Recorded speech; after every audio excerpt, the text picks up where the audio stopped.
Fala, moçada, começando mais um podcast, mais um episódio aqui. Olha só, o cenário tá diferente, né? A gente acaba de chegar num dos maiores escritórios de contabilidade de Curitiba e região, de um cara que eu sou mais do que amigo, cara. Daqui a pouco eu apresento o convidado aqui, mas o último episódio foi muito legal. O argentino tá aí, ainda bem que você voltou, hein, argentino? Tá sem microfone, mas você tá bem, argentino? Opa! Tá legal? Tá me ouvindo? A gente tava uma discussão aqui, eu acho que a galera tem que comentar aí que o churrasco argentino é melhor que o churrasco brasileiro. Uma votação aí, ó, a produção ali, ó, lá, o Israel já tá falando que não. Acredito que... Quem foi pra Argentina? O Gerson Lampo foi pra Argentina, falou que é bom. Essa discussão acho que... Você quer experimentar? Vou experimentar. Eu não posso falar nada porque eu nunca experimentei. Beleza? Mas, moçada, começando mais um podcast aqui, mais uma resenha aqui no podcast Lucas Forte. Eu tô muito feliz. Esse podcast aqui eu já queria fazer há muito tempo e agora a agenda bateu, tá? Mas agradecer aqui os patrocinadores. Quero mandar um abraço pro pessoal da ValeSul. A ValeSul tá localizada na entrada de São José dos Pinhais. Você que está procurando novo, seminovo ou fazer revisão no teu Chevrolet, vai lá na ValeSul. A ValeSul tem mais de 300 opções de carro seminovo, tá? Tem a melhor oficina. Agradecer muito o pessoal da ValeSul. Tem a S10, tem a Onix LT, tem uma baita oficina lá, ValeSul seminovos, multimarcas, tem mais de 200 opções. Então, moçada, segue a ValeSul aí, produção, coloca o link aí da ValeSul. Um abraço pro pessoal da ValeSul, agradecer a Barbearia São José, tá? A Barbearia São José fica localizada na Avenida Rui Barbosa, 8955, tá? Tem mais de 250 metros quadrados só de barbearia, podologia, massagem, faz pé, mão, barba, cabelo, bigode. Agradecer o seu Orlando Forte, que começou com a Barbearia São José. Um grande abraço aí pro Orlando Forte, meu paizão. Agradecer o Murilo, o Ramon. E se você que está escutando é de Santa Catarina, também temos uma unidade aí em Santa Catarina, em Blumenau, né? Uma grande Barbearia São José, parceira aqui do podcast. E a GL também, a GL é muito parceira do podcast. Eu não vou falar muito da GL, porque a gente vai falar muito da GL aqui agora, né? Eu quero saber esses 29 anos de empresa, mas a GL é um patrocinador aqui do podcast também, tá? E a NKS Odontologia, né? Um novo parceiro aqui do podcast Lucas Forte. Vou trazer o Dr. Guilherme para falar um pouco melhor sobre a NKS. Bom, sem mais delongas, deixa eu me apresentar um grande convidado aqui, um grande amigo, tá? Um cara conselheiro na minha vida, Gerson Lambi. Gerson, cara, obrigado pela participação, obrigado por ser parceiro do podcast e parceiro da minha vida, viu? Então, obrigado, eu tô louco para escutar, por mais que eu já sei um pouco da história, mas eu acho que no podcast a resenha vai ser um pouco melhor, viu? Quero contar um pouco da tua história e obrigado, viu, por ser meu parceiro e ser meu amigo. Eu que agradeço, Lucas, agradeço aí o convite, a oportunidade, e você sabe também a consideração que eu tenho por você, pela Evelyn. Vocês moram no meu coração, uma consideração enorme por vocês. Obrigado mais uma vez. É recíproco. E, moçada, e também falar da One Way, né, cara? Essa produção fizeram recorde aqui. O pessoal da One Way, a melhor produtora de podcast do sul do mundo.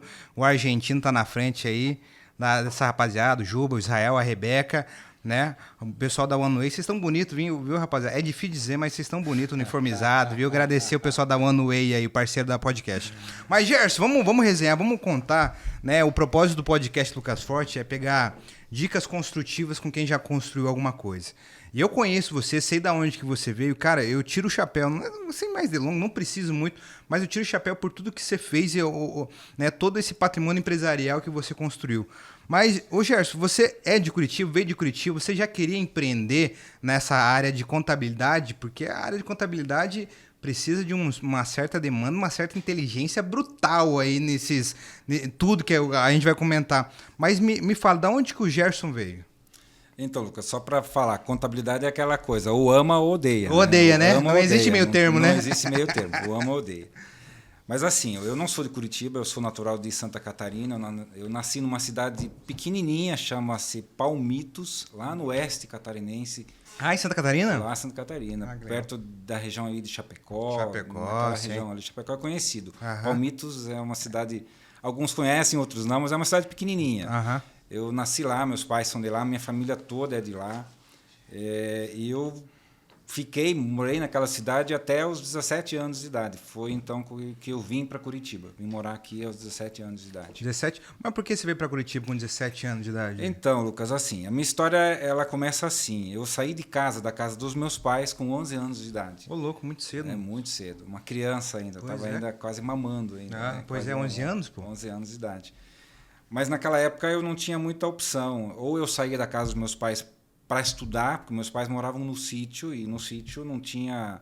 Era distante de Era tudo. distante da cidade, naquela época o transporte era muito difícil, então não tinha muita opção. Então, ali onde os meus pais moravam, tinha escola até a 4ª série, escola rural. Olha só. Escola rural. Então, a maioria das pessoas que na época estudavam comigo paravam na 4ª série e os pais acabavam fazendo com que eles ficassem em casa e trabalhassem com eles no sítio, na roça. É um trabalho pesado, acabava sendo uma mão de obra barata para os pais na época. Só que o meu pai já tinha uma outra visão e eu também, já mesmo com 11 anos de idade, eu já percebi que aquilo não era vida para mim. Eu não queria aquilo para mim. E eu, com o apoio dos meus pais, eu fui morar na cidade, na casa de um parente do meu pai, para poder continuar estudando, fazer naquela época a 5ª série. Tá. E aí eu fui morar na cidade e comecei ali então, a partir dos 11 anos, que eu comecei a minha vida fora de casa, muito cedo. Mas começou na cidade... lá era interior, mas foi para a cidade de Palmitos ou Não, uma outra cidade ali? Uma outra cidade que fica bem próximo, chamava Cunhaporã, uma cidade onde morava esse parente do meu pai. Eu morei na casa deles durante 2 anos. E aí só depois que eu fui morar na cidade natal, na minha cidade mesmo, Palmitos, e fui trabalhar, comecei a trabalhar. Eu comecei a trabalhar muito cedo. Tá. Qual foi teu primeiro trabalho? Adivinha? O quê? Num escritório de contabilidade. Ah, tá de sacanagem. Sério? É, Foi ali que começou então? Foi ali que começou. O que você fazia nessa época? E quantos anos você tinha? Tinha 13 anos. Caraca. 13 anos de idade. Naquela época eu nem podia assinar carteira ainda, podia assinar carteira com 14 anos. Caraca. E eu comecei ali aos 13 anos, essa pessoa, esse dono daquela empresa, daquele escritório, ele era amigo do meu pai. E meu pai conseguiu arrumar o trabalho para mim. Aí eu mudei de cidade, fui morar lá e comecei a trabalhar aos 12 anos, 13 anos, 12 para 13, eu praticamente já estava completo 13 anos. Eu comecei como office boy. Entregava documentos nas empresas, naquela época era office boy mesmo, era tudo a pé. A cidade é pequenininha, eu fazia tudo a pé. Todo dia eu fazia, não sei quantos quilômetros eu fazia, mas eram alguns quilômetros. Entregar papel para as empresas. Papel para as empresas, documentos, coletar documentos, fazer cobrança de honorários. Na época era tudo no cheque, no dinheiro. Ah, entendi. Então eu fazia esse trabalho. Tinha alguma história? Não tem dinheiro não, pode vazar, hoje não, vem amanhã. Tinha alguma coisa assim ou não? Tinha cliente que tinha que ir lá 10 vezes para cobrar. 10 vezes. Mas... E você tinha uma fama, ixi, ele chegou. Não, mas eu era muito novinho, então eles ficavam com dó de mim. Eu tinha 13 anos, cara, na época. Era um menino cheio de espinha, cara cheio de espinha. Então eles ficavam com dó de mim e pagavam, mas alguns eu tinha que ir mais de uma vez. Então nesse ano, com 13, 14 anos aí, você já aprendeu a conversar e a negociar, a saber como que funciona o lado empresarial. 13 anos, 14 anos era muito cedo. Já teve uma visão já de negócio, então? Já. É assim, é que eu nunca me contentava com pouco. Isso já é desde... Tanto que eu saí de casa com 11 anos. Nenhuma criança com 11 anos de idade. Eu não imagino hoje... Meu filho já tem mais de 11 anos, mas eu não imagino meu filho sair de casa com 11 anos. Eu não ia deixar nunca. Nunca eu ia deixar sair de casa com 11 anos. E eu já tinha, com 11 anos mesmo, ainda criança, essa visão assim, de que eu queria algo mais, algo maior. Eu achava que aquela vida que o meu pai levava, que era uma vida digna, mas de muita luta, muito trabalho, não fazia muito sentido para mim. Eu achava que aquilo não ia dar futuro. Aí depois, quando eu fui morar na cidade onde morava o primo do meu pai, eu fiz algumas coisas porque meu pai não tinha dinheiro para me dar. Então, se eu quisesse lanchar na escola na época, eu tinha que arrumar dinheiro de algum jeito. Aí eu vendia picolé na rua. Então, meu primeiro trabalho foi vender picolé com aqueles carrinhos. Isso é muito comum no interior. Na cidade aqui a gente não vê isso muito. Curitiba não lá era vejo. Não tem. Mas no interior tem muito isso ainda hoje. O pessoal sai vendendo picolé com aqueles carrinhos cheios de picolé. E era quente lá, né? Super, era uma cidade super quente. Não comia o estoque, não, Jorge? Algumas vezes sim. Não todo o estoque não, mas comia alguns. Chegava no final do dia, tinha que fazer conta para sobrar um dinheiro. Mas sobrava. E aí com esse dinheiro eu conseguia comprar o lanche da escola. Pelo menos eu tinha um dinheirinho. Era pouquinho, mas tinha um dinheirinho. Então, ali que eu comecei a me virar, trabalhar e dar valor ao trabalho, né? Então, aí depois, quando eu fui morar lá naquela cidade lá em Palmitos, comecei a trabalhar. Aí, com 13 anos, aí eu fui, e aos poucos, né? Eu comecei como office boy, como eu disse.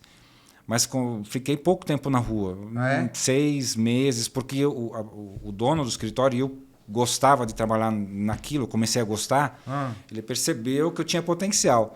Aí ele me trouxe para dentro e eu comecei a trabalhar com contabilidade. Então, até então, eu não tinha ideia do que era isso, contabilidade. E aí, aos 15 anos de idade, eu assumi o departamento de contabilidade daquele escritório, com 15 anos de idade. Com 15 anos você já assumiu? Já tinha bastante funcionário naquela época? Não, tinha... Não, a história era pequenininha. Sim, mas tinha funcionário. Na minha área tinha 3 pessoas. Tinha. E você já assumiu com 15 anos? Eu não era chefe de ninguém. Eu assumi a área contábil. Daí tinha uma pessoa que cuidava do RH e outra pessoa que cuidava de uma outra área lá. Então, eu não era chefe de ninguém. Eu sozinho fazia a contabilidade daquelas empresas. Qual que era o teu papel lá fazer? Qual que era o teu papel? O que você fazia? Contabilizava. Eu coletava os documentos. Ali eu já não era mais o office boy do escritório. Então, tinha um outro office boy que trazia os documentos e daí nós fazíamos a contabilização daquilo. Na época era tudo manual, nem se falava em computador, nem sonhava que era aquilo, né? Não existia. Você chegou a fazer o curso de... Datilografia, mas exato, eu fiz o curso de datilografia, foi esse curso de datilografia que me possibilitou trabalhar lá. Fez toda a diferença. Entendi. A minha tia, na época, ela trabalhava na cidade e ela pagou esse curso para mim. Então, legal. Esse curso, na época, quem tinha curso de datilografia era top. Era o top das galáxias da época. Que legal. E, cara, com 15 anos você já começou a amar aquilo? Já começou a gostar de mexer com papelada e toda essa função toda? Então, eu já gostava muito do que eu fazia. Eu achava que aquilo fazia todo sentido para mim. Só que, ainda assim, eu não estava convicto de que isso seria a minha profissão. Tá. Eu sempre sonhei, Lucas, de ser uma pessoa bem-sucedida na vida. Eu queria ter dinheiro, eu queria ser rico. E naquela época, na cidade onde eu morava, Palmitos, no caso, as pessoas mais ricas da cidade eram os médicos. Eu disse, você é igual a esse cara, eu vou ser médico. Vai ser médico. E aí eu comecei a pensar no assunto. Fui prestar vestibular de medicina lá no Rio Grande do Sul, em Santa Maria. Foi mais pro sul. Não passei, obviamente, não estava preparado para isso. Aí quando eu vim... E você trabalhando aí na contabilidade? Eu trabalhando na contabilidade e tal. Tentei ser jogador de futebol, gostava de jogar futebol, fui fazer teste no Internacional, mas também não deu certo. E aí me convenci, depois de um tempo, que eu ia seguir na contabilidade. Mas ainda assim, aí começa uma outra parte da minha história, né? Que é a virada que foi a vinda para Curitiba. Quando eu vim para Curitiba, o meu objetivo ainda era ser médico. Eu vim para cá com um objetivo. Quantos anos você veio para cá, Gerson? 17 para 18 anos. Nossa, aconteceu muito... Cara, tudo aconteceu muito rápido, né? De 17 para 18 anos aconteceu você foi. Muito rápido. E teus pais lá e vou para Curitiba. Por que Curitiba? Você via, era uma capital que você via e tal, onde tinha mercado? Não sabia nem onde era Curitiba, para você ter uma ideia. É que na empresa, no escritório onde eu trabalhava, tinha uma pessoa que tinha um parente morando aqui. E esse parente trabalhava numa empresa de contabilidade na época e ela foi passear lá e disse, a gente está precisando de gente lá. Aí eu vi uma oportunidade, eu conversei com ela e ela conseguiu um trabalho para mim naquele escritório de contabilidade. Aqui em Curitiba. Aqui em Curitiba. Eu vim para cá sem saber onde era Curitiba, eu vim para cá sem conhecer uma pessoa, só essa pessoa, com a cara e a coragem, sem dinheiro. Caraca. Meus pais sempre me apoiavam, meus pais nunca me impediam de fazer nada. E eu tenho que agradecer muito a eles por isso, assim, porque muito pai não deixa o filho sair de casa, primeiro com 11 anos, depois com 17 eu ainda era de menor. Mas os meus pais, eles, apesar de sofrer, eu sei que eles sofreram muito na época, pela distância, por tudo. Todo pai quer ter o filho perto, mas eles me apoiaram. E eu vim para cá e comecei a trabalhar naquele escritório de contabilidade e fazia cursinho positivo na época, à noite, para prestar vestibular de medicina. A medicina ainda, continuando Você imagina, medicina. fazer um vestibular de medicina, que é um dos mais concorridos, fazendo cursinho à noite. Então, metade do tempo eu dormia, porque eu ia cansado, trabalhava o dia inteiro, chegava no cursinho cansado, chegava lá 9, 10 da noite e já não estava aguentando mais. Mas ainda assim, eu fiquei um tempo fazendo isso e prestei vestibular de medicina aqui na Universidade Federal, mas não passei. E foi legal, o escritório de contabilidade aqui foi legal? O pessoal te recebeu bem? Me receberam bem. Claro que no começo teve aquela desconfiança, um menino lá do interior. 17 anos, meu. 17 anos, e eu já vim sabendo contabilidade e tal. Uhum. Até no começo causou um certo ciúme, mas depois ficou tudo bem. E aí depois que eu prestei esse primeiro vestibular de medicina, aí eu percebi que não era minha praia ser médico, Tá. Uhum. que não era nem vocação, eu queria fazer aquilo por dinheiro e não fazia nenhum sentido. Uhum. E aí sim eu comecei a me dedicar à área contábil mesmo, que é a área que eu gostava. Eu já gostava muito de fazer o que eu fazia. Já entendia, já. Já entendia. Desde os 13 anos. E nessa época, o Gerson, ficou quanto tempo nesse escritório? Você foi para outro ou já começou vou abrir meu escritório nessa época? Então, eu fiquei naquele escritório durante 4 anos. Trabalhando lá, eu galguei ali dentro, subi de setor e tal? De setor, responsabilidade. Fui sendo promovido e eu cheguei a ser o encarregado geral da área contábil daquele escritório. E daí sim, aí começa mais uma outra história na minha vida, que é o início da GL. Né? Porque aquele escritório, na época, era um escritório grande e tal, tinha muitos clientes, eu não sabia, nem sei quantos, hoje não sei dizer quantos, mas eram muitos clientes. E ele tinha uma parte daqueles clientes, como todo escritório tem, uma parte da sua carteira, que são as pessoas que não pagam em dia, né? Que são os inadimplentes, que não levam a coisa muito a sério. Você assumiu essa carteira? E aí ele, num determinado momento, ele separou todos aqueles caras, aquelas empresas, e alugou uma sala, montou um escritório só colocou aquelas empresas como clientes daquele escritório, daquela sala, com o objetivo de vender aquela carteira. Quis vender, eu não quis mais aquilo. Mas era carteira ruim para ele. Carteira ruim. Né? Não eram as pessoas que não pagavam. Carteira vermelha, né? Assim, era mico para quem fosse comprar. Só que aí eu comprei. Você comprou? Aí o que eu fiz? Eu fiz uma proposta para ele. Como eu já conhecia todos aqueles clientes, conhecia todas aquelas pessoas que ele separou, eu fiz uma proposta para ele dizer, eu compro de você essa carteira. Eu tinha 21 anos na época. Eu compro de você essa carteira mas ele disse, cara, você não tem dinheiro? Eu disse, eu não tenho mesmo, mas eu vou te pagar com o faturamento. Mas se os caras não pagam, disse, eles vão começar a pagar. Aí eu fui um a um daqueles clientes, eram 21 clientes, 21 empresas na época. Com 21 anos. Com 21 anos. E eu fui falar com eles, cada um, eu falei, e aí eu vendi o meu peixe. E as pessoas já me conheciam, então é diferente de você chegar em alguém que você não conhece. Aí eu falei, ele não quer mais vocês como clientes. Eu estou assumindo vocês, só que tem um detalhe, eu preciso que vocês paguem em dia.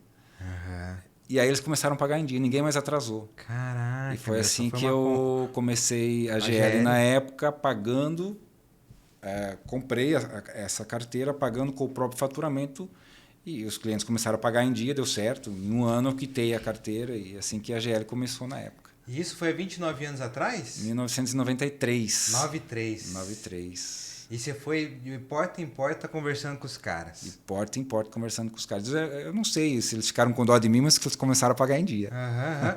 E daí você já alugou uma sala, já abriu teu CNPJ? Como foi esse começo aí? A sala já estava alugada porque eu continuei lá naquela sala que ele tinha alugado. Lá. Eu fiz um acordo com ele, ficou aluguel no nome dele por um período, eu fui pagando e tal. E sim, aí abriu um CNPJ para mim. A GL foi constituída em 1993.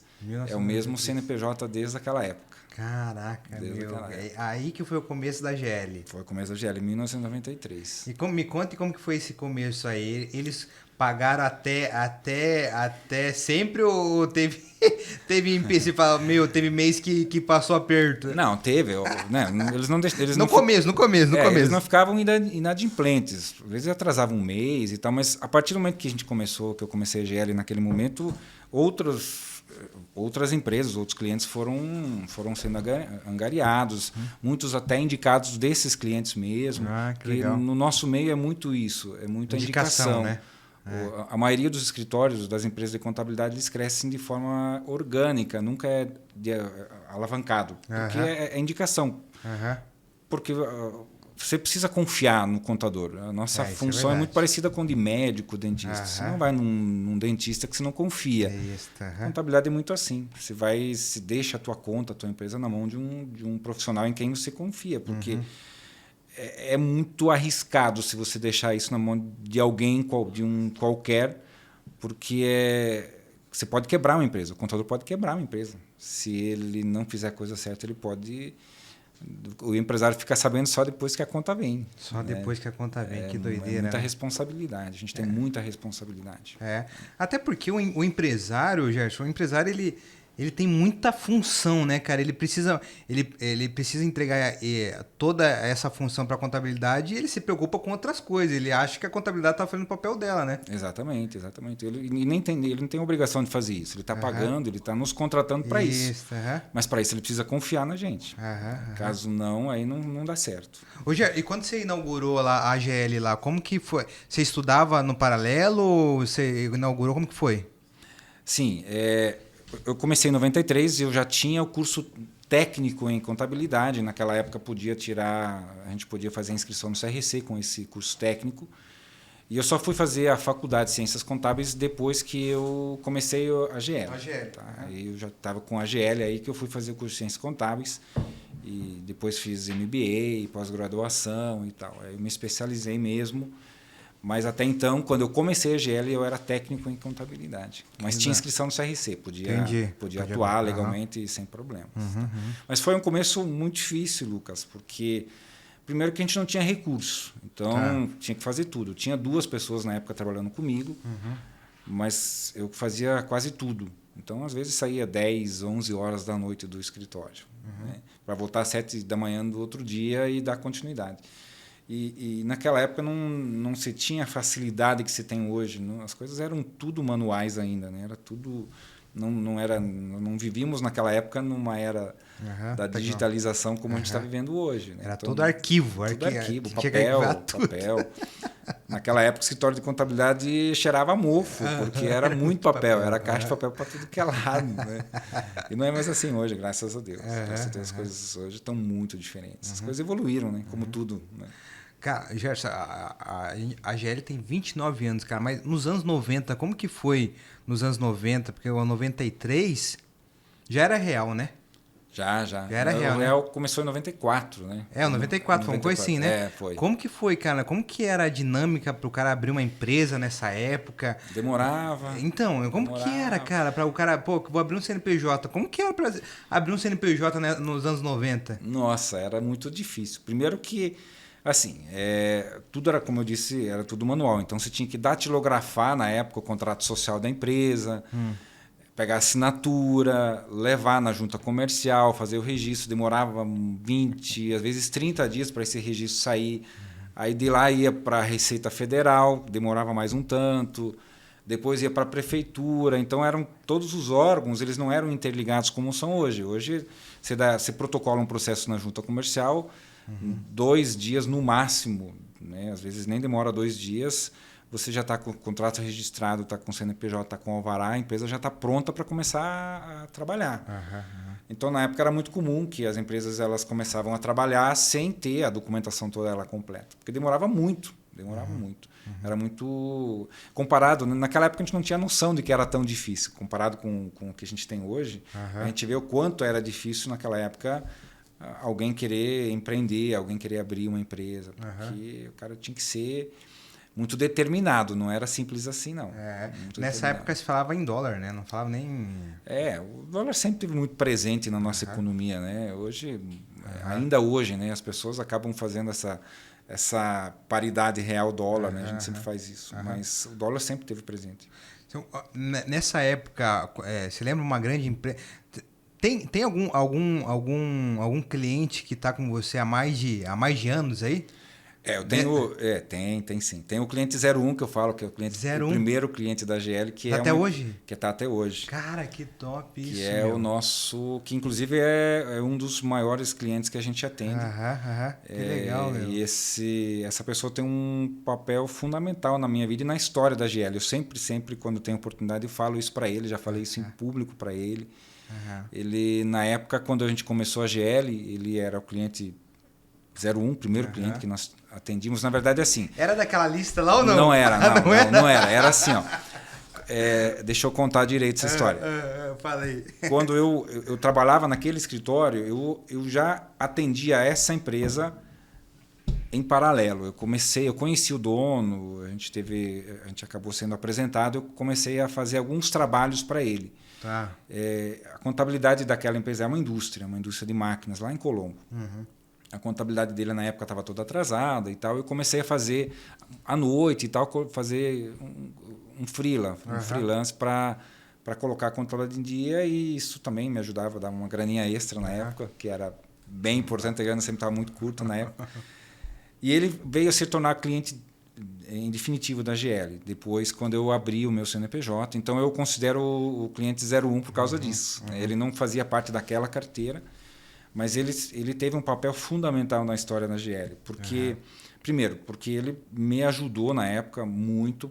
Para você ter uma ideia, 93, 94 foi bem a época da transição, quando passou do manual para o informatizado. Então era muito comum que os escritórios de contabilidade daquela época tinham uma máquina ou duas máquinas e fazia revezamento. Então um dia um setor utilizava o computador, outro dia outro setor utilizava, e ainda tinha muito manual também. E essa pessoa, ela comprou o computador para a GL na época. Ele comprou esse computador e assim, e deu o computador para mim e falou: assim, vai me pagando em serviço. E por isso que eu falo, ele teve um papel fundamental, porque se não fosse ele, talvez na época eu não ia conseguir comprar esse equipamento. Eu comprei, era caro, naquela época era muito caro, ainda é hoje, mas comparado àquela época, era muito caro. Né? Também eu estava começando, não tinha dinheiro para nada. Então ele teve eu considero como um pai para mim. Então essa empresa ainda continua sendo cliente nosso até hoje. Espero que continue para sempre. Que legal saber dessa história aí. Ô Gerson, até quando você ficou nessa salinha desse cara aí e pegou uma sala para você? Então, aí eu tive... Essa sala era uma sala pequena, nem lembro quantos metros quadrados eram, mas uma sala pequena. A gente ficou lá uns 5 anos. 5 anos aproximadamente. Daí nós mudamos, alugamos uma casa, que foi a nossa sede anterior a essa. Alugamos uma casa ali na Rockefeller, próximo ali da região da Servopa, né? Shopping Estação, naquela região ali. E nós ficamos ali 18 anos aproximadamente. Naquela casa. E ali a gente cresceu, a GL foi crescendo. Eram na verdade 2 casas, era um terreno grande com 2 casas. E fomos muito felizes ali. Antes de falar da casa ali, você pode até me barrar se eu estou dizendo alguma bobeira, mas existe uma pesquisa aí que um CNPJ não dura mais de 10 a 8, 7, não dura mais que 5 anos. Não sei se é exatamente esse número. Assim. Como que foi esses primeiros 5 anos aí do CNPJ e da GL? Foi muito difícil, né, Lucas? Várias vezes, né? Assim, todo empreendedor ele tem que ser persistente, tá? Aqui no Brasil a gente tem muito isso. As pessoas, primeiro, que elas não estão preparadas para empreender, elas não se preparam para isso. Elas muitas vezes enxergam uma oportunidade e tal e já se atiram naquilo sem fazer um business plan ou qualquer coisa assim, sem conhecer o mercado onde elas vão entrar. E se atiram, abrem um CNPJ, como eu disse, sem recurso, muitas vezes, dependendo de recursos terceiros. E aí, depois de um ano, não deu certo, muitas vezes nem dura um ano um CNPJ, a pessoa acaba desistindo e quebra, né? Não tem mais dinheiro para nada, quebra, e o CNPJ ou baixa, às vezes abandona, nem faz nada também. Então, isso é muito cultural aqui no Brasil. As pessoas não têm paciência, não é nem paciência, eu diria, é despreparo mesmo para empreender.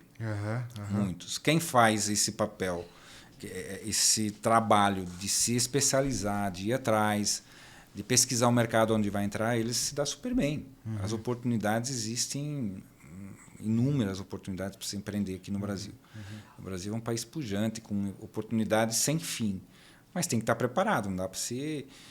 que as pessoas muitas vezes enxergam alguém ganhando, se dando bem em determinada área, eles vão naquela área. Naquela área achando que vai ser igual e não vai. Não vai. Né? Então, mas os primeiros anos de GL foram com certeza muito difíceis. Né? Porque, primeiro, o primeiro ano principalmente, porque eu tinha que... O faturamento não era muito... Eu tinha que viver daquilo e eu tinha que pagar também a carteira que eu tinha comprado. Então, assim, era aquela coisa, você vendia o almoço para comprar janta. Era muito difícil, foi muito difícil. Mas eu sempre fui uma pessoa muito persistente naquilo que eu quero, sabe? Aham. Então eu vou à luta, eu não me entrego fácil, assim, eu Aham. não me entrego fácil. Aham. E eu lutei e, graças a Deus, deu certo. Talvez muitos teriam desistido pelas dificuldades que a gente passou no começo. Eu acho que o empreendedor hoje é mais a resiliência, né? Até é apanhar até aguentar, né? Exatamente. Porque o empreendedor hoje se apanha bastante, né? Então quem bate mais, é quem aguenta mais, né? Quem aguenta mais, Quem exatamente. aguenta mais, né? Essa é a diferença do perdedor para o ganhador. Né? Saber verdade, apanhar. concordo com você, saber apanhar. Saber apanhar. Verdade. Quando você foi, porque eu visitei a casa lá, que você foi lá atrás do Shopping Estação. Quando que você virou, agora eu consigo locar um espaço legal para a GL e atender meus clientes melhor, aqui numa casa melhor? Como que foi essa mudança aí da GL?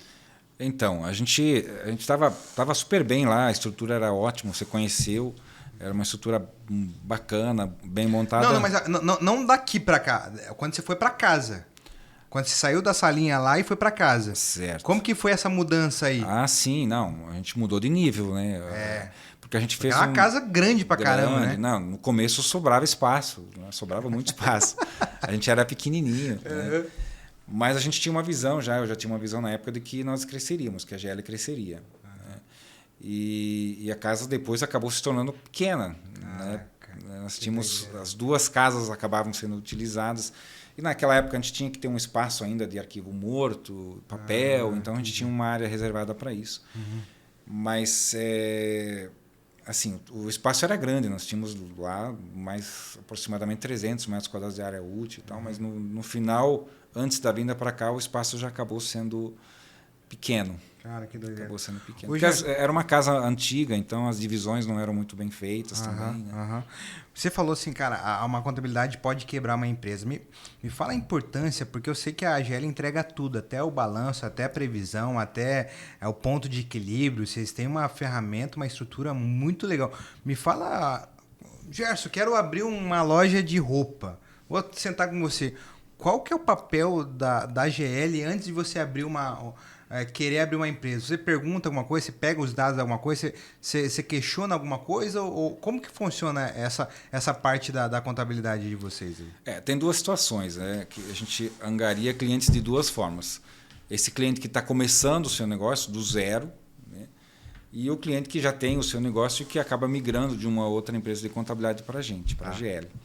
Esse que está começando, que quer abrir o CNPJ, quando ele nos procura, a gente tem uma conversa com ele, sim, até para entender, é isso que eu falei antes, se ele fez esse trabalho de casa, de estudar o negócio, se ele tem a segurança de que aquele negócio de fato vai ser rentável, se ele tem a segurança de que aquilo de fato vai dar algum retorno para ele, que tipo de estudo que ele fez, se ele tem um business plan. Então a gente procura isso, porque não adianta a gente abrir uma empresa e fechar ela 2 meses depois. Então a gente quer ter clientes aqui que ficam com a gente para sempre, no mínimo para sempre. Mas claro, nem sempre acontece isso, mas a gente tem esse cuidado, sim.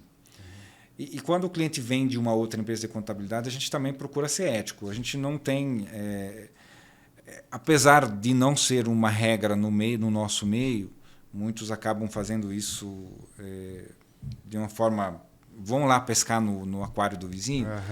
Não é o nosso, a gente não gosta de fazer isso, não. Claro, quando alguém nos procura para que a gente assuma a conta, a gente tenta entender os motivos pelos quais ele está saindo daquela empresa. E se é alguém parceiro nosso, a gente também não assume antes de conversar com ele para saber os reais motivos. Porque assim, é muito comum quando alguém sai de uma empresa de contabilidade ele falar muito mal do contador anterior, mas nem sempre a culpa é do contador. Às vezes não é, às vezes é da própria empresa. Então a gente procura entender isso também. Até para a gente não assumir algo aí sem saber. Então a gente sim faz uma pesquisa, conhece a empresa, visita a empresa. Então tem todo aí um trabalho que é feito. Hoje a GL tem quantos funcionários e qual setor? Eu sei que a GL se preocupa muito com os seus clientes, né? Até porque eu sou um cliente da GL. Mas assim, como que funciona? Como que é o setor dentro da GL hoje? Me fala um pouco da estrutura, da árvore da GL hoje. Me conte. Então, a gente tem tudo departamentalizado. Né? Então, todas tem área contábil, tem a área fiscal, tem a área de departamento pessoal, RH, tem a área societária, tem a área de marketing, que a gente tem aqui dentro da GL também, que cuida do nosso marketing. Tem a área financeira, então é tudo departamentalizado. Então, cada um que trabalha cada profissional que atua nessa área, eles são, claro, profissionais preparados para atuar ali. Então, alguém que trabalha na área contábil, no mínimo, a pessoa tem que ter inscrição no CRC, ser formada com curso superior. A gente tem isso aqui como regra para a pessoa trabalhar na nossa área aqui, na área contábil. Ela tem que ter o curso superior de contábeis e ser inscrita no CRC também. Tá? Até porque eu preciso de profissionais qualificados aqui, porque, como eu disse, eu trabalho com empresas e essas empresas precisam confiar no nosso trabalho, eu preciso entregar para elas um trabalho de confiança. A gente preza muito por isso, a gente preza muito pela qualidade do trabalho que a gente entrega, porque isso é fundamental. Então, a gente se preocupa em entregar balancetes, entregar balanços, apresentar relatórios, apresentar BIs para essas empresas, para que elas possam entender. E eu sempre falo que o meu sonho, apesar disso não ser uma realidade ainda, é fazer com que todos os nossos clientes utilizem os relatórios contábeis como uma ferramenta de gestão. Porque, na verdade, o balancete da empresa, o balanço da empresa, ele reflete o que é a empresa. Se a pessoa souber ler aquele relatório, ela vai entender se a empresa está bem ou não. Só que, infelizmente, ainda, muitas empresas aquilo que está ali não reflete a realidade da empresa. Eles acabam ainda, muitas vezes, vendendo sem nota, trabalhando com caixa 2. Graças a Deus, hoje isso já está muito, muito pouco. Assim, não tem mais muito, até porque hoje está tudo cruzado. Não está fácil sonegar hoje no Brasil. Ainda se sonega muito, infelizmente, mas não está fácil. Mas ainda tem quem faça isso. Tá? Desculpa. Então, mas, claro, se aqueles números que estão ali no balancete não refletem a realidade, claro que aquilo não faz muito sentido não serve para ele tomar uma decisão baseada naquelas informações. Legal. Mas a gente procura demais, assim, primeiro, preza demais pela qualidade das informações, a gente preza muito de entregar as coisas dentro dos prazos, a gente tem obrigações contratuais, inclusive, com os nossos clientes, então a gente entrega tudo dentro do prazo. Então, a gente, quem é nosso cliente e nos conhece já sabe do nosso perfil, da forma como nós trabalhamos, com essa atenção de verdade, assim, e a preocupação que a gente tem com o nosso cliente. Ô, Gerson, me conta como que foi essa mudança, porque hoje você comprou uma baita laje aqui aqui em Curitiba. Quando você decidiu para sair e mudar a chave para um outro escritório, quantos metros tem teu escritório aqui? Quantas pessoas você emprega aqui hoje? Aqui tem aproximadamente 300 metros quadrados de área útil, só que é a mesma área que nós tínhamos lá na casa, só que muito melhor distribuída, então a gente fez um aproveitamento muito melhor. A gente comprou salas aqui, várias salas, e a gente unificou essas salas. A gente comprou ainda quando o prédio estava acabando de ser entregue, concluído, então compramos as salas zeradas, pudemos então trabalhar nelas e fazer o que a gente queria, que fica muito mais fácil. E chegou esse momento lá na casa que a gente entendeu que a melhor opção seria mesmo ir para se profissionalizar mais ainda, porque se está numa casa, apesar da casa ser uma casa bem legal, com uma estrutura legal, a região ali era uma região ainda um pouco perigosa também. A gente tinha muito problema com assaltos, principalmente à noite e tal. Várias vezes a casa foi invadida. E um prédio ele te passa essa segurança também. E assim, um cliente quando vem num prédio comercial como esse, com recepção, com estacionamento, no próprio prédio, quando ele vê a nossa estrutura, é diferente, ele nos olha diferente. Então isso faz toda a diferença. Né? Então a gente tem hoje aqui no escritório 17 pessoas trabalhando com a gente. Que da hora. Cada um em todas as áreas. Né? Em todas as áreas. E tem pessoas que têm mais de 10 anos de GL, né? Tem pessoas que mais de 20, já tem pessoas com mais de 25. Meu. Tem uma pessoa que trabalha aqui desde o início da GL. Ela está 29 anos na GL. Meu amigo. Oi, eu estava lá em Assunção, estava lá no Paraguai. Lá tem uma lei que se o funcionário passa de 10 anos, ele não pode ser mandado embora. Ah, é? Você acredita, cara? Sério, não conhecia. Eu fui numa indústria lá, ele empregava mais de 1.800 funcionários. Cara, tinha muita, mas muitas senhoras que estavam na indústria desde o começo e tal. E se passa 10 anos, você não pode ser mandado embora. Que doideira, né? Que doideira. Doideira, né? Ô, Gerson, mas nesses 29 anos, teve alguma virada de chave? Tem alguma, cara, consegui atingir o faturamento que eu queria, consegui atingir um cliente que eu sempre quis. E também, né, eu faço junção a duas perguntas aqui. Teve um momento que, meu amigo, né? Eu gosto de dizer, eu trouxe o Silvan, dono da Beluscar, participou do podcast aqui, e ele falou um negócio. Lucas, teve muito momento, eu enverguei, mas não quebrei. Ele falou assim, porque assim, cara, 29 anos é um processo, cara, é uma vida toda. E você empregar todo e ter o cliente que tá desde os anos 90 com você é muito legal. Mas me conta como que foi esse percurso aí de 29 anos, em uma virada, tipo, cara, legal, atingir o nível, o ponto de equilíbrio que eu sempre quis, um faturamento que eu sempre quis, e um momento muito difícil aí da GL aí, que você teve que, sei lá, se virar nos 30. Na verdade, se virar nos 30 a gente teve desde o começo, né? Mas me conta aí como que foi esses 29 anos de GL. Não tem dúvida, né? 29 anos é uma história, é uma vida, então tiveram sim momentos difíceis, momentos menos difíceis, momentos bons. Assim, Lucas, eu acho que nós estamos sempre querendo crescer, a gente está numa constante crescendo então a gente nunca vai dizer, cheguei aonde eu queria. Não, a gente quer chegar, o céu é o limite, o céu é o limite. Então a gente sempre está crescendo. Claro que hoje a estrutura que a gente tem com a nossa carteira de clientes, a gente pode dizer que a gente chegou num patamar bom, tá? O ponto de equilíbrio, claro, a gente está no nosso ponto de equilíbrio, já tem muito tempo.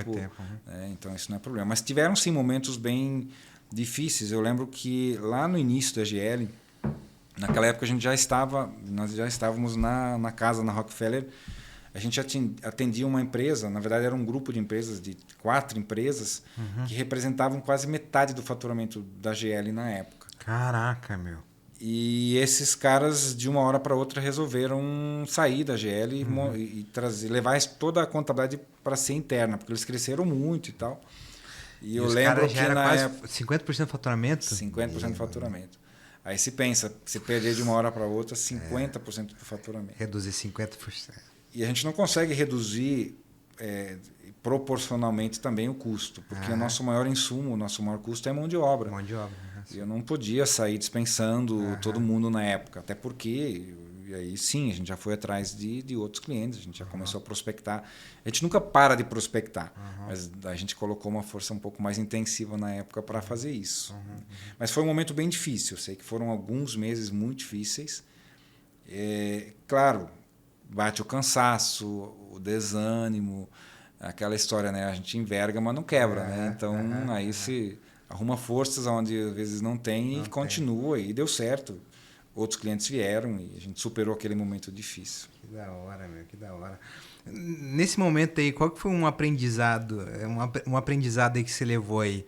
Não colocar um cliente, dependendo de um cliente que é 50%? Não tem dúvida. Não, isso eu levo para a vida isso. Isso eu levo para a vida. Hoje, graças a Deus, a gente não tem mais isso. Né? A gente não tem mais... Nossa carteira hoje ela é bem mais pulverizada, então a gente não tem uma dependência tão grande É claro, tem clientes mais importantes no sentido financeiro do que outros. Quando, né, caso optassem em trocar e sair, a gente sentiria muito. Mas não mais não igual àquela época. Então a gente tem esse cuidado hoje para a gente não centralizar muito, depender muito de uma empresa só. Ô Gerson, você que está aí na ponta de lança, aí que a gente vai falar, porque, como que você vê hoje o mercado de CNPJ? Tem muito CNPJ sendo criado, tem muitas pessoas querendo empreender, ou tem muitas empresas mais empregando do que fazendo CNPJ? O que você vê hoje no mercado e você que está vendo tudo isso aí? Assim, as duas coisas. As empresas, pós-pandemia, a gente percebe muito, a gente está vivendo um momento econômico, claro que a gente está vivendo agora um momento um pouco tumultuado,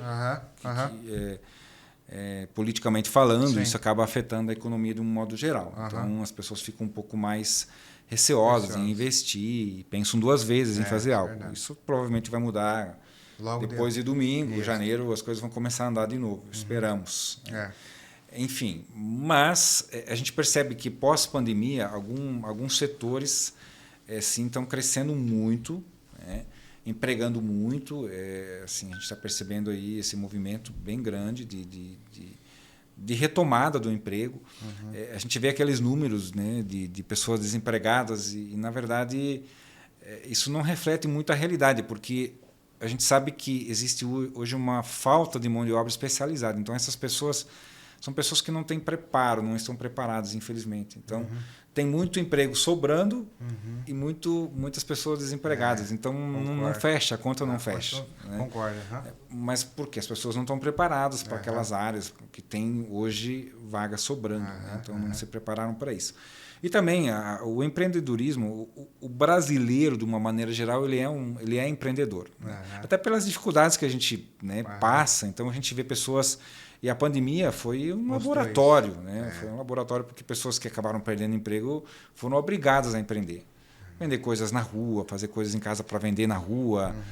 Então, assim, isso é natural do brasileiro. Isso é admirável. Né? É admirável, o brasileiro não se entrega fácil, não. Ele tem isso na veia, assim, essa coisa do empreendedorismo. E qual que é a tua dica para quem quer abrir um CNPJ, quer começar a empreender? Qual que é a tua visão de um... Cara, vim de CLT, peguei uma reserva, quero empreender. Qual que é a tua visão? Qual que é a tua dica que você dá para um novo empreendedor aí que quer entrar nesse mercado? Não, eu acho que primeiro ele tem que escolher o mercado onde ele quer entrar e fazer o que eu falei lá atrás, fazer um estudo desse mercado para ver se aquilo de fato faz sentido ou não. A área de atuação, as pessoas que ele quer atingir, se tem mercado, se é a região onde ele quer se instalar. Hoje a gente não... A questão de região ainda tem, dependendo do tipo de negócio que a pessoa vai abrir, tem sim. Mas a gente hoje vive num mundo que as pessoas vendem pela internet, então não tem mais o espaço geográfico, não conta mais tanto, dependendo. Isso é muito... Acontece hoje, tem um fenômeno aí de empresas de e-commerce abrindo o tempo todo também. Mas assim, acho que a pessoa tem que primeiro se preparar para ser um empreendedor. Não é... Às vezes a pessoa acha que está ali trabalhando de CLT, ela sai e já começa a empreender e vai dar certo. Não, ela tem que se preparar para isso. Ela tem que saber, ela tem que conhecer, tem que saber o que é um CNPJ, tem que saber o que é um capital de giro. Às vezes a pessoa não tem dinheiro para tocar o negócio. Fica 2 meses se ela não faturar, o que é muito comum no começo. Às vezes a empresa fica lá 6, 1 ano sem faturar. Sim. Mas a pessoa ela está construindo, ela está plantando para colher lá na frente. E muitos não têm fôlego para isso. Então a pessoa não vem preparada. Então eu sugiro que a pessoa se prepare, que ela primeiro escolha bem aonde ela, na área de atuação, se prepare, escolha, né, as pessoas, se ela quiser ter sócio, muito bem as pessoas com quem ela vai se relacionar como sócios, porque a gente vê tantos problemas, né? As pessoas são amigos, vão abrir uma sociedade, 2 meses depois são inimigos mortais. São inimigos mortais. É porque a sociedade é mais que um casamento, né, cara? É um casamento, mais exatamente. Casamento, né? Exatamente. Então é isso. Se preparar, eu acho que é fundamental. Não é simples assim. Qualquer coisa que você vai fazer na vida hoje, você tem que se preparar antes. Né? E se for abrir um CNPJ, procurar a GL, né? Sempre. Né? A GL está especialista em abrir empresa. Isso é verdade. Ô Gerson, vou falar para você, eu tô quase chamando de Dinda aqui, sabia? Ô Gerson, me fala um negócio. Eu tenho um amigo, ele tem uma transportadora muito grande, a maior cliente dele é a Coca-Cola. Eu vou trazer ele pro podcast qualquer hora. E, cara, eu perguntei para ele, sabe por quê? Porque eu não sei quantos funcionários, ele tem bastante funcionário, mas todos os funcionários dele são, não é registrado, são PJs. Ele falou assim, Lucas, até a menina do RH tem meta, se bater meta, ela ganha. Cara, qual que é a tua visão nisso? Você acha que CLT vai ser um pouco menos, vai trabalhar, o pagamento vai ser em questão de produtividade? Qual que é a tua visão sobre isso? Na verdade, a PJização ela é um fenômeno que vem ocorrendo já há muito tempo, principalmente empresas de um porte maior, elas têm aderido muito a isso. Tem algumas complexidades com isso, principalmente relacionadas às questões trabalhistas. Tá? Porque para você ser um PJ e trabalhar para uma única empresa o tempo todo, cumprindo ordens, horário, na verdade você não é um PJ, você é um CLT. Na prática, na realidade, você é um CLT. Então as empresas utilizam muito dessa questão da pejotização, até para uma redução de custo, e o próprio funcionário muitas vezes sai beneficiado, muitas vezes nem tanto, ele acha que está, mas não está, porque com o PJ não tem FGTS, teoricamente ele não tem direito a férias, não tem direito a 13º, porque ele é um PJ. Mas muitas vezes as empresas acabam acordando isso com a pessoa e acabam pagando essas verbas, mas como PJ. Mas assim, eu vejo os dois lados como sendo positivo e negativo. Positivo, se a pessoa se sujeita a isso, se a pessoa acha que aquilo faz sentido para ela. Ok, mas para as empresas eu sempre sugiro que antes de eles aderirem ou partirem para esse mundo de PJização, que eles se orientem muito bem antes e pensem sobre essas questões e os riscos trabalhistas que elas estão sujeitas, porque a gente tem visto casos da Justiça do Trabalho de estar condenando empresas a pagar todas as verbas, fundo de garantia, férias, 13º, para quando a pessoa consegue provar de que ela trabalhava única e exclusivamente para aquela empresa. Na verdade, ela era empregada dessa empresa e não uma empresa. Então isso não pode ser isso aí. Não é que não possa, até pode. Agora, se a pessoa trabalhar sujeita a ordens, cumprimento de horário, não. Aí ela não pode ser um PJ, ela é CLT. Tem que ser CLT. Eu tenho um ramo de barbearia. Os barbeiros lá são... Eles prestam nota, eles são PJ, tem o CNPJ deles. Mas eles locam o espaço, é diferente. Não, eles não locam, eles ganham por produtividade. Ele corta o cabelo, tanto por cento é da barbearia, tanto por cento é deles. O que acontece? Existe a regra da casa. A regra da casa abre às 9 e fecha às 20. Mas você pode chegar às 20 horas. Mas quem chegar às 9... O barbeiro que chegou lá às 9 lá tem prioridade na agenda. Né? Então, agora vendo do meu ponto de vista, né? Ele não tem obrigação nenhuma de horário. Mas existe a regra da casa. Sim. Não, tudo bem. Mas ele não é obrigado a chegar às 9. Ele não é obrigado a chegar às 9. É diferente. Entendi. Se eu quisesse, por exemplo, aqui no meu escritório, PJizar todo mundo agora vai ter um CNPJ. E eu exijo que todo mundo chegue às 8 horas. E a pessoa não é... Porque o PJ, qual que é a ideia? De que a pessoa tem flexibilidade de horário. Ela vai receber por produção. Se ela quiser chegar meio-dia, trabalhar até meia-noite, ok, está tudo certo. E não chegar às 8 e sair às 18. Eu que determino esse horário aqui. Então, eu não poderia ter PJs aqui. Por produção eu acho muito legal, mas isso é uma cultura que tem que ser muito... Porque é igual empreender, né? O empreender dá certo porque o cara... Porque o empresário não tem obrigação nem horário, nada, mas a cenoura tá atrás, né? Então ele precisa fazer acontecer. Então a cultura, tipo assim, a cultura de bater o ponto e tudo mais, meio que obriga a pessoa... Você tem que fazer, você tem que vir, porque se você faltar sexta-feira, você perde sexta, sai o domingo, né? Então a cultura eu acho que é mais uma cultura, tipo... É muito difícil implementar aqui, porque CPJ você não tem nenhuma obrigação. Então, quando o cara às vezes não tem uma obrigação, às vezes dá uma... Tem os dois lados, Lucas, assim. O PJ, se ele for trabalhar por tarefa, por meta, ele é remunerado por produção, aí a pessoa vai correr atrás, ela vai receber por aquilo e está tudo certo. Agora, se não, se ele vai receber um fixo, se aquilo já está definido, aí, claro, fica tudo o compromisso é menor. Eu creio que aí o compromisso é bem menor. Mas, assim, vai muito da pessoa, do comprometimento dela com a empresa. Então, graças a Deus, aqui na GL, todas as pessoas que trabalham aqui são todas muito comprometidas. Né? Então, se precisar trabalhar mais do que está definido, eles ficam. Porque eles... Por isso que tem pessoas trabalhando aqui de 10, 15, 20, 29 anos. Né? São pessoas comprometidas com o que fazem. Né? E tem pessoas que vão lá bater cartão, em muitas empresas. Falam que chega meia-noite, mas não dá 6 horas da tarde, né? Estão doidos para sair. Então, tem pessoas e pessoas. Né? E assim, essa questão que eu falei antes da justiça do trabalho, dos riscos, é claro, isso acontece na menor parte dos casos. Normalmente, isso não é muito comum, tá? Mas acontece. Então, a empresa tem que saber muito bem onde ela está pisando quando ela migra para esse modelo, ou quando ela faz isso parcial, pode ter uma parte PJ, uma parte não. Ela tem que estar muito bem orientada, tanto juridicamente quanto assessorada aí pela empresa de contabilidade dela, né? Aham, cara, muito legal. Hoje, me fale os planos futuros aí da AGL e os planos futuros. Eu, cara, fiquei sabendo hoje que você tem um sonho de pular paraquedas. Eu nem sabia, a gente se conhece, eu acho que uns 4 anos, um pouco mais.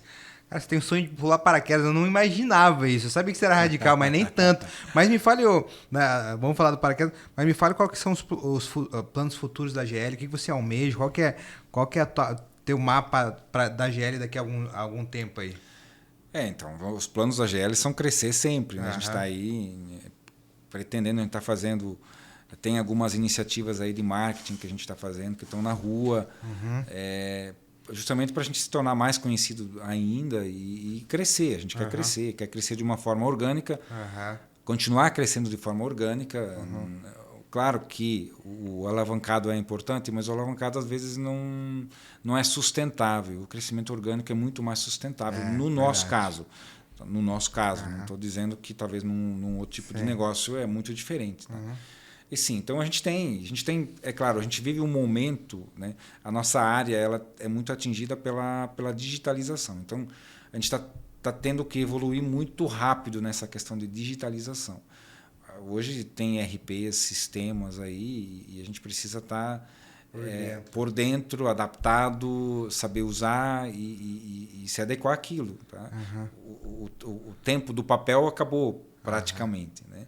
Então, a gente, além dessa preocupação interna que a gente tem da qualidade, de sempre prestar um serviço com muita qualidade para os nossos clientes, a gente também está preocupado com essa questão aí de evolução tecnológica. O tempo todo a gente está aí. Os equipamentos que a gente utiliza aqui dentro são todos de ponta. A gente não pode deixar a coisa cair. E, claro, olhando para fora, prospectando novos clientes e crescendo. Então, eu vejo um futuro brilhante aí pela frente para a GL e tal. Acho que eu vejo muito isso na GL também. Muito isso. Tem muita coisa para acontecer aí nos próximos anos. Hoje você empreende em alguma outra área ou não? Você tem algum outro empreendimento ou não? Nesse momento, não. Nesse momento, não. Tem algumas coisas, mas bem ainda embrionárias, mas o foco hoje é a AGL. Meu foco hoje é a AGL. E esse sonho de pular paraquedas aí? Não sabia, não. Pois é. Da onde que veio isso aí? É que a área, né, eu sou uma pessoa que gosta de adrenalina, então a área de esportes, de uma maneira geral, me fascina. Eu sempre fui muito ligado a tudo que se relaciona a esporte. Então, desde futebol, corrida de carro, qualquer coisa que envolva esporte, eu estou dentro. E pular de paraquedas é algo que eu sempre quis fazer. Caraca, nunca tive coragem ainda, tá? Mas eu vou fazer. É um sonho que eu tenho, um sonho de vida, é pular de paraquedas. Eu acho que está cada vez mais perto. Já eu vou fazer isso. A gente vai filmar lá. Vamos fazer um negócio. Eu acho que aí vai me matar, mas vamos pular junto? Vamos, claro. Bora não? Vamos fechar aqui. Ai, cara. Vamos pular junto. No podcast isso, hein, cara. Vai ser gravado. O argentino vai tirar essa e vai me cobrar isso aí. Vamos pular junto. Quando você for lá... Vamos. Tem aqui perto, né? Tem um pessoal que pula aqui perto. Tem um pessoal que vai pra Ponta Grossa. Isso, pular. Ponta Grossa e tal. Então. Bora. Vamos pegar o teco-teco lá. O teco-teco e pular de paraquedas. Vamos junto. Agora a gente está em outubro. Vamos ver se esse ano acho que vai ser complicado. Vamos fazer ano que vem? Vamos fazer ano que vem. Fechou. Esse é o trato. É o começo do ano. Vamos começar o ano diferente. Pular junto. Me lasquei, mas eu fiquei com muita vontade. Falei, não, vou falar e vou fechar isso aqui. Fechado. Um encoraja o outro. Um encoraja o outro. E isso já tem acontecido já há muito tempo já, né? Nas nossas prosas e tal. Exatamente. E é muito legal. Cara, agora lasquei, cara. Agora eu vou ter que pular de paraquedas. Ô, Daphne, vou ter que pular de paraquedas agora.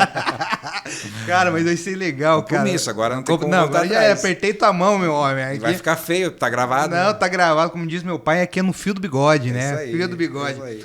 Ô, Gerson, cara, é muito legal ter conhecido um pouco mais a tua história, a tua trajetória. Eu vejo quanto você... Essa pessoa que tem 29 anos aí, isso aí é muito de você, porque você gosta de ajudar as pessoas. Não é porque ela tá 29 anos que você tá ajudando, é por meritocracia. Claro. Meritocracia. Mas eu vejo que você tem um coração gigante, cara. Eu vejo o quanto você batalha, o quanto você ajuda, o quanto você é paizão, né? O quanto você é paizão. O João, a Daphne aí, pô, o João é o Justin Bieber de Curitiba, cara. Pia bonito, né? Ô, pia bonito. Puxa a mãe, né? O pai Graças também, a Deus. Esse zóio verde, esse zóio azul também, cara, né? Mas assim, eu sou suspeito de falar da tua família, sabe quanto eu gosto muito da tua família.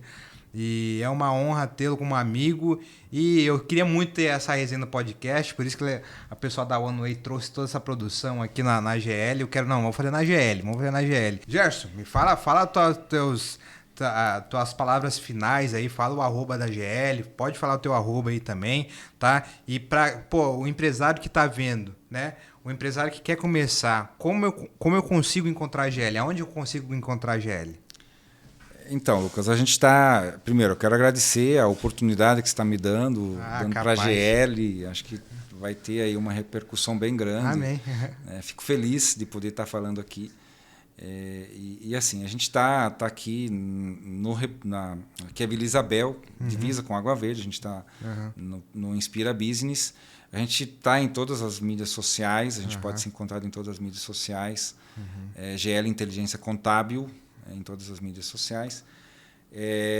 O meu arroba é Gerson Lampa Oficial. Coloca aí no rodapé aí, produção. Isso. E o arroba da GL, como que é?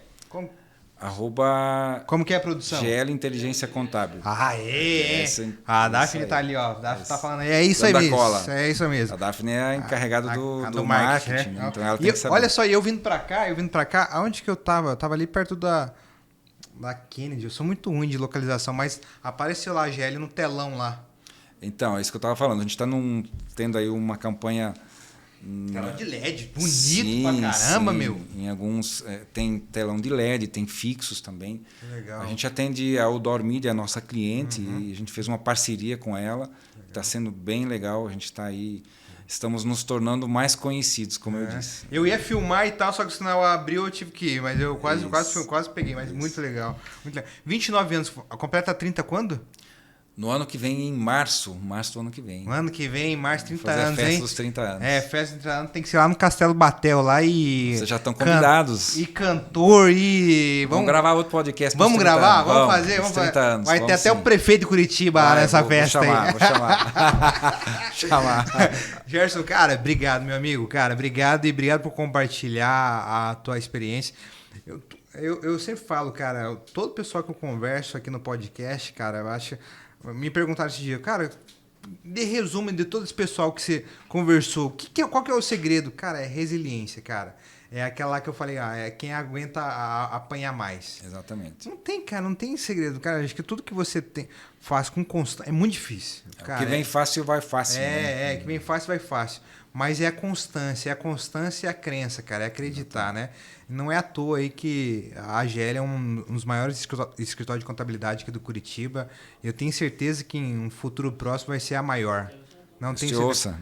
Vamos trabalhar para isso. É porque a estrutura que vocês têm, como vocês levam a GL, e eu vejo essa busca, igual que você falou assim, cara, a tecnologia da GL desse ramo está acontecendo muito rápido. E eu vejo vocês buscando. Vocês estavam num encontro semana passada, essa semana aí, um encontro. Vocês estavam aí, não? Sim, nós estávamos. Nós estávamos num evento da OMIE, que é uma parceira nossa, inclusive. De tecnologia, é uma das maiores do Brasil. Eu vejo, tem um encontro de network também na da GL, não tem? Um encontro tem aí de... também. Eu acho que até recebeu um convite no meu e-mail. A gente faz o GL Experience e esse ano a gente vai fazer o segundo GL Experience agora no dia 17 de novembro. Que legal. Ele é um evento exclusivo para clientes da GL. A gente está convidando os nossos clientes. Ano passado a gente já fez, foi um sucesso. Que legal, repetindo a dose esse ano. Que legal. Eu acho que trazendo alguns palestrantes muito, muito interessantes. Vamos falar de assuntos atuais, temas atuais, que são temas relevantes para as empresas. Muito legal. Eu participei do último que teve, foi o último aquele lá. Eu participei. Foi no ano passado. Foi muito legal. Fiz network. Legal. Inclusive foi por causa desse, olha só que doideira. Agora lembrei, foi por causa desse evento que eu conheci a One Way, sabia? Pelo Estevão. Foi. Que legal. Foi por causa desse evento que eu esteve trocando uma prosa e ele apresentou vocês. Legal, né? Muito legal isso. Uma das ideias é essa. Gerar negócio entre os nossos clientes. E um evento desse eu sou o peixe pequeno, mas eu fico lá olhando. Eu fico o peixe pequeno. Você é top. Gerson, cara, obrigado, meu amigo. Obrigado, cara. A resenha foi boa. Valeu. Que bom, cara, que bom que deu certo e eu sei que teu dia foi corrido, sei que você tem muita coisa e obrigado por separar aí 1h10 aí pra gente resenhar um pouco e obrigado por receber a gente aí no teu escritório, meu amigo. Prazer, como eu disse, foi meu, uma honra, né, Lucas? Eu sou muito feliz de poder ter tido essa oportunidade com vocês. Uhum. Eu tenho certeza que vão vir outras e aquela sim. dos 30 anos com certeza a gente vai fazer. No ano que vem Com a gente já vai certeza. fechar a agenda para a gente fazer um. E vamos pular de paraquedas. Vamos, fechou. Começo do ano que vem. Vamos. Bora, vamos fazer. Moçada, cara, obrigado. Que legal, o bate-papo foi bom. E obrigado mais uma vez a todos os patrocinadores do podcast, a GL patrocina o podcast, a NKS Odontologia, a Vale Sul, o pessoal da One Way, a Barbearia São José. Agradecer a todos os patrocinadores aí do podcast, tá? E para você que tá aí, se inscreva aí no canal, é muito importante aí pra gente. Eu quero bater 400 inscritos, tá quase para batendo 400 inscritos. Se inscreva aí, comenta aí no canal, que isso é muito importante. O meu foco aí até o final do ano é uma meta agressiva, mas eu quero bater mil inscritos até o final do ano. Bora lá, vai que dá, eu acredito, bora lá. Produção, vocês acreditam comigo? Obrigado, por isso que o podcast acontece, porque tem uma galera... Hã? O Insta do podcast? Vai bater 2.000, né, cara? Tá quase orgânico, né? A gente tava falando isso, o Anderson me chamou, cara, até agora a gente não colocou nenhum real, nem no YouTube, nem no Instagram, foi tudo orgânico e é muito legal. E eu agradeço a você que acompanha aí, que tá curtindo esses episódios. Eu sempre busco trazer pessoas que têm história e histórias reais que de alguma maneira atingiu o patamar que ela se encontra hoje. Moçada, obrigado você que acompanhou. Me siga lá no Instagram, faça a sua inscrição aqui no YouTube, que é muito importante. Eu fico por aqui. A gente se encontra na próxima segunda. E para você que acompanhou até agora, meu muito obrigado. Acompanhe aí os próximos episódios e acompanhe os cortes que está acontecendo lá no Instagram lá do podcast. É lucas.podcast? lucasforte.podcast. Beleza? Segue lá, que a gente se encontra lá, pode chamar no privado, o pessoal responde lá, eu respondo também, e a gente se fala nessa longa história da vida. Mais uma vez, Gerson, muito obrigado, Daphne, muito obrigado, né? E para você que quer um bom escritório de contabilidade, segue os caras, que aqui o negócio é outro patamar. Beleza, moçada? Eu fico por aqui, uma ótima semana, fica com Deus e tchau, obrigado!